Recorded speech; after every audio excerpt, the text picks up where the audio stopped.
There's an intelligence in people. There's an intelligence in animals. There's an intelligence in the wind.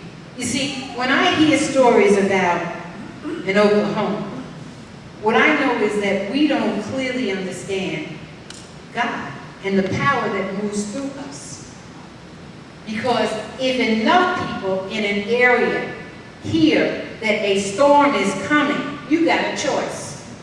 You can accept the storm coming, or you can speak to the wind and tell it to go elsewhere.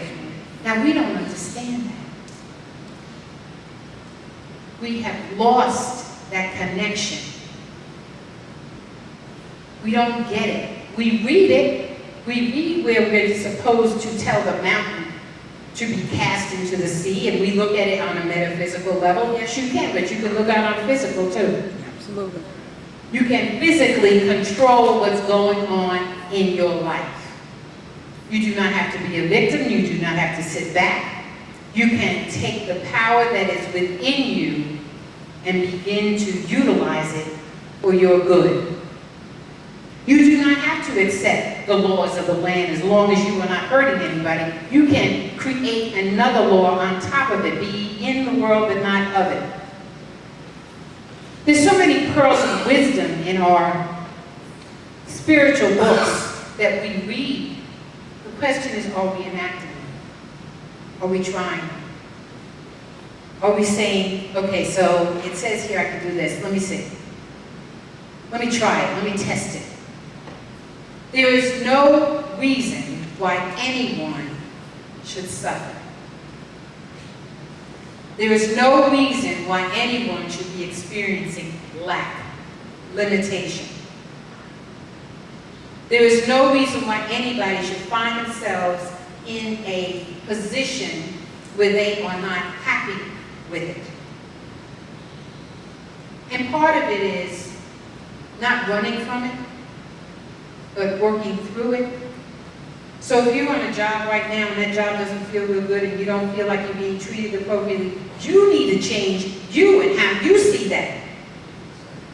You need to begin to speak to yourself and say, when I go to this particular place, God is showing up. I work for God. And I am being treated appropriately, respectfully, getting X, Y, Z in pay. Whatever it is that you're choosing to experience, you need to be able to know that on that job so you're not running to another job because wherever you go, there you are. So you have some work to do. Then you can leave if you choose to. But what I'm saying to you is that right there in that seat where you are is power. Yes.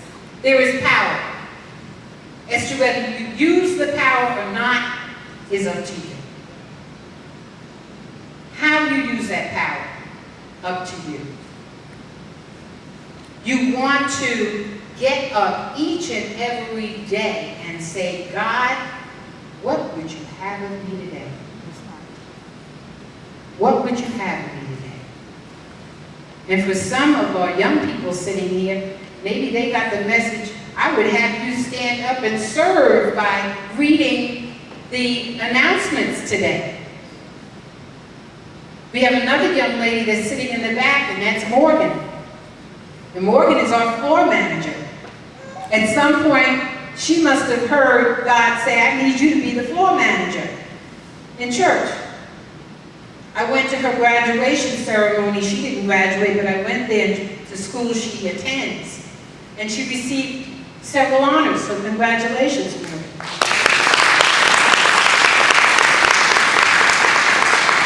And what I know about our young people is that they are showing up as the intelligence and the creativity of God. And as you do that, you are acknowledged. You are successful. Each and every one of us in here has that ability to be successful, to be creative, to be filled with joy. See, sometimes we're looking for something over here, but let me tell you about joy. Anybody know where it is? It's in you. That's right. Call it out. That's right. Get up in the morning and say, today I feel joy. And when you get home at the end of the day, sit back down and say, did I have joy today? Yeah. Da, da, da, da, da, da, da. You are really in charge of your experience. You are. You're in charge. You can end your day and say, today was absolutely awesome. Because I was connected to that which is within me. I listened to it. I followed it. It took me down this road, that road. It made me wear these clothes. I ate that food. I went to this restaurant, met so-and-so, made a connection. It is truly listening to that which is within, knowing that it will lead you where you need to be because it wants to experience something awesome through you. Do you ever think about that? There's something in you that wants to have an awesome experience. You didn't come here to suffer. That whole suffer thing, you need to take that and put it in a box and mail it something. But don't mail it. I don't know what to do with it. I don't want to put it in the ground. Dump it out of your mind. You are here to experience the joy of life. You are here to experience your best self. It takes courage. It takes courage because what is the best of you is not necessarily the best of the person sitting next to you. Yes. And you might dare to express what you want to do and they'll go, what? Come on. That's awesome. See, because in this house, what I expect you to say to them is, that's awesome. Yes. That's awesome. Yes. I want you to look around. There's not a whole lot of folks in here in physical form. But there's enough in here to make a difference. First in your life, in the lives of people that you meet, and as you pass by. You understand that? That you can have such a life that just walking by people can make a difference for them. Because they feel something, they see something, and it makes them feel, wow. Look at that. Look at that person so happy. Wow. I can have that too. You know, if you're sitting around a bunch of sour folks all the time, you need possible friends. I'm serious. If everybody you're around is complaining and how terrible life is, you need to find some new friends and some new people to be with, even if it's just yourself. Because that kind of energy falls on you. Seek ye first the kingdom of heaven. Seek God. Seek an understanding of God. Seek a knowingness that this essence within you is everywhere present. It can break itself down to create something new, and you don't have to do anything but know it and just watch it. That's right. Just watch it show up. Yes. See, that's what we don't always get. We're busy running after money. But I tell you, I know I told you about money. I've told you about how money, if you hold on to it till it screams, when it gets loose, it tells its friends never to come near you. And you will find yourself chasing money for the rest of your life.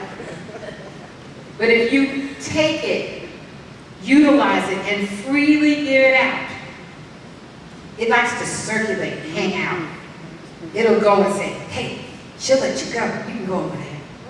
Money will come to you, and it'll hang around, and move on, and bring some more money to you. See, chasing after it doesn't work. Chasing after anything doesn't work. If you try to chase after me, I'm going to run. That's right. Okay? I'm going to run. But when you are open, loving, and receptive, then you want to be in that presence. And in order to be that, you have got to be connected to the spirit within. You've got to trust it. You've got to be looking for it. You have to seek it every single day, all day long. When we come across a challenge, seek ye first God. And by that I'm saying, how do I handle this, God? What do I do? Hello, God, are you in there? Calling it out. And you've heard me say this before. When you call God, it comes. There is no not coming. It's not like us. It will respond. And you will find what looked like a challenge in front of you now is an ally. Because God does not fight itself. But you got to know who you are. That's right. You have to know who you are. You have to get up every morning and remind yourself who you are, why you're here. I'm here to be of service. I'm here to listen. I'm here to allow God to move through me today. There's a young man last week that was walking in a parking lot, and he had 2 little babies with him. And I just want to say one of my greatest joys is watching our men with their children. Things have changed. And so he was walking across the lot, and one of the toddlers, was a child maybe a year and a half, 2 years old, way behind. And then he starts walking in the middle of the road. Well, the God in me, hey, watch your kids. You can't tell me what to do as he grabs them. Just grab them. I don't care what you have to say to me. See, part of this being, for me, is really being part of the village. It's really caring enough and not worrying about how you're going to respond to me. It's loving you enough to love you enough to not care what you have to say.